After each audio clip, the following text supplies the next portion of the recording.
Bonjour à tous et bienvenue dans Los Spoilos Hermanos. Aujourd'hui, autant vous prévenir, on avait besoin de se détendre après l'épisode sur Heavy Rain.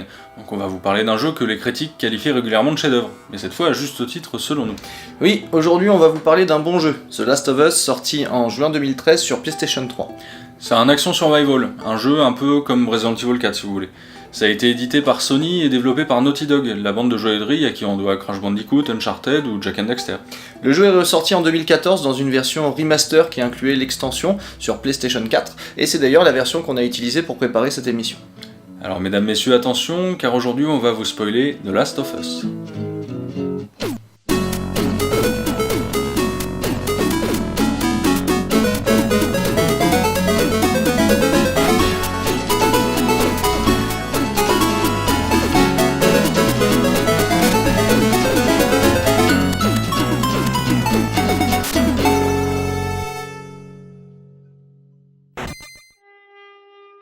Joël et sa fille Sarah coulent des jours paisibles dans leur petit pavillon de campagne, malgré les petits soucis, notamment financiers, du quotidien. Mais un jour, une étrange infection éclate, transformant les gens en zombies hyper violents. Sarah, Joël et son frère Tommy tentent de fuir sans trop savoir où aller, et ils tombent face à un soldat ayant manifestement reçu l'ordre de contenir la propagation par tous les moyens nécessaires. Et, avant que Tommy ne le mette définitivement hors d'état de nuire, le soldat a le temps de tuer Sarah, laissant son père éploré. Ah, comme Ethan Mars en fait. Non, carrément pas. Non, en plus touchant en fait. 20 ans plus tard, l'humanité est décimée et on retrouve Joël dans un camp qui survit en magouillant de ci de là avec une nana nommée Tess pour quelques tickets de rationnement. À présent, on tue sans sourciller et les armes sont devenues des denrées aussi prisées que la nourriture. C'est d'ailleurs en cherchant à récupérer un important stock d'armes à feu que Joël et Tess entrent en contact avec une femme nommée Marlène qui fait partie d'un groupe mystérieux nommé les Lucioles. En échange des armes, Marlène leur demande de faire sortir une jeune fille nommée Ellie de la ville. Ils acceptent, mais à l'extérieur, ils découvrent qu'Ellie est infectée. Seulement, elle déclare que cela fait 3 semaines qu'elle a été mordue, alors que les infectés se transforment normalement en quelques heures. Joël et Tess comprennent vite pourquoi la fille est si importante pour les Lucioles qui projettent, selon leur dire, de développer un vaccin, et ils la protègent des forces de police qui rôdent ainsi que des claqueurs. C'est le nom donné aux infectés qui, à un stade avancé, perdent le sens de la vue et ne se repèrent plus qu'au son, mais sont également beaucoup plus féroces. Après une balade riche en sensations fortes, ils arrivent au point de rendez-vous, mais ils y retrouvent le corps sans vie du contact des Lucioles. Tess dit à Joël qu'il faut qu'il continue et trouve où emmener la fille car elle vient de se faire mordre. Et d'ailleurs, sa plaie est déjà bien plus laide que celle d'Ellie, ce qui les convainc que cela doit bien faire 3 semaines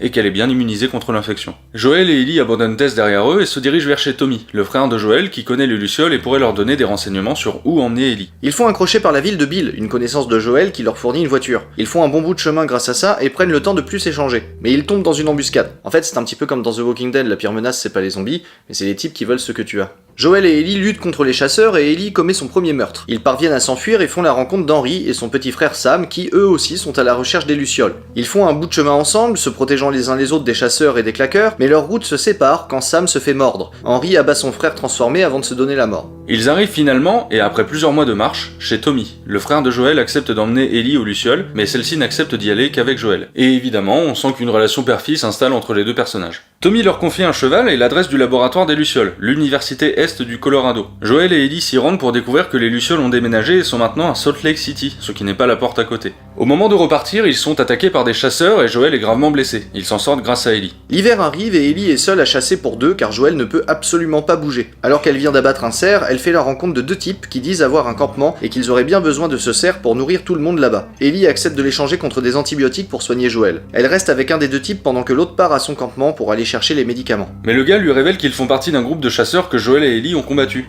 Elle prend ses jambes à son cou après avoir récupéré les médicaments qu'elle court administrer à Joël. Mais elle entend les types arriver à l'extérieur, elle sort pour tenter de les éloigner mais se fait capturer. David, le chef des voyous, prend du temps pour essayer de l'amadouer et de lui faire comprendre que dans le fond, ce sont des types bien. Pendant ce temps, Joël se remet de ses blessures et retrouve la trace d'Ellie qui a disparu par des moyens qui seraient sûrement condamnés par la Convention de Genève. Mais Ellie ne joue pas les demoiselles en détresse à attendre que Joël vienne la sauver et elle parvient à s'enfuir d'elle-même, à mettre un sacré boxon dans le campement des bandits et à affronter et tuer David. Joël n'arrive que juste à temps pour l'aider à se remettre de ses émotions. Ils reprennent la route et arrivent enfin à l'hôpital de Salt Lake City où ils sont réceptionnés par les Lucioles. Ceux-ci veulent récupérer le virus qui a muté chez Ellie et l'a rendu immunisé, pour développer un vaccin qui permettrait de sauver toute la race humaine. Seul problème, il se développe dans le cerveau de son hôte, et opérer Ellie pour pouvoir développer le vaccin signifie la tuer.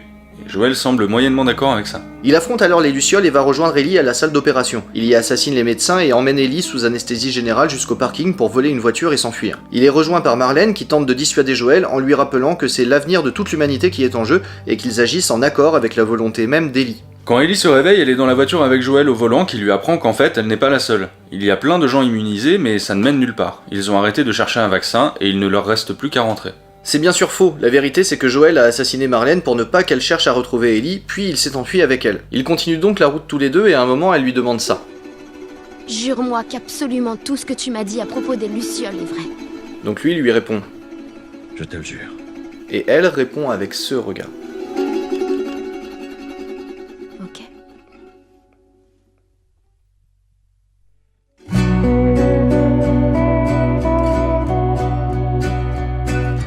Le jeu se déroule sur un an, et pendant tout ce temps, Ellie et Joel vont apprendre à se connaître. Et le joueur aussi va apprendre petit à petit à connaître les personnages et donc à s'attacher à eux. D'ailleurs, au départ, le joueur connaît aussi peu Ellie que Joel lorsqu'il la rencontre. Et toute l'histoire de Last of Us est là. Deux personnes qui vont progressivement s'attacher l'une à l'autre, jusqu'à devenir tout bonnement incapables de vivre l'une sans l'autre, quoi que cela implique. De là, le tour de force va être de rendre ce lien palpable pour le joueur. Pour cela, notons d'abord que les animations et les dialogues rendent les relations entre les personnages bien plus crédibles que dans Heavy Rain. Ici, pas de personnages clichés, alors que pourtant on s'attaque à un sujet pas facile à traiter, la question de la confiance. Ici, chaque binôme a besoin l'un de l'autre, que ce soit Joel et Tess, Ellie et Marlène, Sam et Henry, David et James, ou bien sûr Joel et Ellie. La confiance en l'autre est la seule chose qui les unit et qui leur permet de tenir. Si bien que quand Ellie est en danger, Joel pète un plomb pour aller l'aider, même si cela signifie mettre en péril la survie de l'humanité. Personne n'est méchant ou gentil dans The Last of Us, ce ne sont que des individus qui essaient de faire ce qu'il faut pour survivre. On suit l'histoire de Joel, mais on aurait très bien pu suivre David ou bien Marlène. Et comme dans The Walking Dead, l'important n'est pas de montrer des zombies, mais de plonger des personnages dans des conditions extrêmes afin de mettre en valeur certains aspects des relations humaines. Les relations entre les personnages sont soulignées par la très grande qualité des animations. Les développeurs ont imaginé des personnages variés et forts. On applaudira le fait d'avoir fait des personnages féminins et ou homosexuels en les traitant de façon tout à fait neutre. Et après avoir imaginé ces personnages, les développeurs ont casté des acteurs pour les jouer. C'est-à-dire qu'ils n'ont pas bêtement modélisé des personnes réelles pour que ça fasse plus vrai. De la motion capture a bien été utilisée ici, mais, chose surprenante, l'équipe chargée de l'animation n'a pas tenu à utiliser de la face capture, ce qui signifie que tous les visages sont animés à la main. Ils ont simplement filmé les acteurs durant leur performance pour avoir un modèle, mais tout est animé à la souris et au clavier, ce qui est ahurissant quand on voit la qualité de ces animations. Et cette finesse des animations, alliée à leur diversité, contribue évidemment grandement à nous faire ressentir de l'empathie pour les personnages. Sans oublier que le tout est souligné par les musiques magnifiques et toujours à propos de Gustavo Santaolalla. Et là où Heavy Rain pêchait en nous faisant ressentir aucune empathie pour les personnages, parce qu'il n'y avait pas de gameplay et qu'on avait très peu l'occasion de jouer avec eux, The Last of Us prend ici le contre-pied total, en nous laissant longuement nous attacher aux personnages avec un gameplay aux petits oignons avant de nous les arracher brutalement. Ce qui arrive aux personnages à la fin m'arrive à moi, parce que c'est moi qui suis arrivé jusqu'ici, et pas juste l'avatar qui a fait son chemin parce que j'ai seulement daigné laisser la console allumée assez longtemps. D'ailleurs, le jeu va jusqu'à utiliser des éléments de gameplay pour asseoir sa narration. Un exemple tout bête. Plusieurs fois dans le jeu, on est amené à utiliser des échelles pour se frayer un chemin, ou à faire la courte échelle à Ellie pour qu'elle aille chercher des objets importants en hauteur.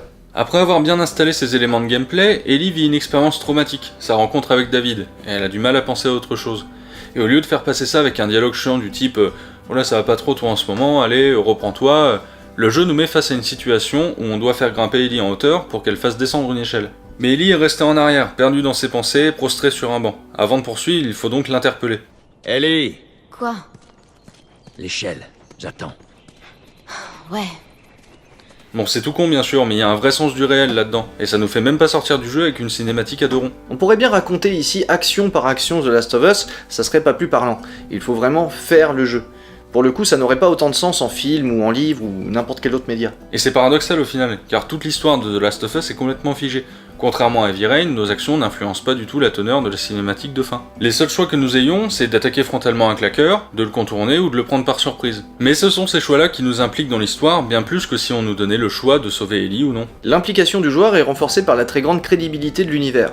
Même si on est dans un futur post-apocalyptique avec des zombies, le temps que l'on passe à découvrir de nouveaux lieux, à écouter des blagues qu'Ellie sort d'un vieux bouquin trouvé dans des décombres, ou encore à croiser des animaux échappés de vieux os, renforce notre attachement à l'univers tout au long de l'aventure. En d'autres termes, si Heavy Rain amenait sans doute une bonne idée en voulant laisser un semblant de contrôle sur le déroulement de l'histoire aux joueurs, The Last of Us nous montre que ce n'est ni suffisant, ni même nécessaire pour raconter une histoire qui se tient de manière spécifique aux jeux vidéo. C'est sûrement le meilleur exemple de narration propre aux jeux vidéo qu'on ait montré dans l'émission jusqu'à présent. Probablement parce que les développeurs ont eu à cœur de faire du jeu vidéo pour raconter leur histoire. Et c'est évidemment quelque chose comme ça qu'il faut faire, car tant qu'on considérera que le jeu vidéo a à souffrir de la comparaison avec le cinéma dès qu'il est question de narration, nous n'avons que peu de chances de voir apparaître des nouvelles histoires racontées en tenant compte de la spécificité du média.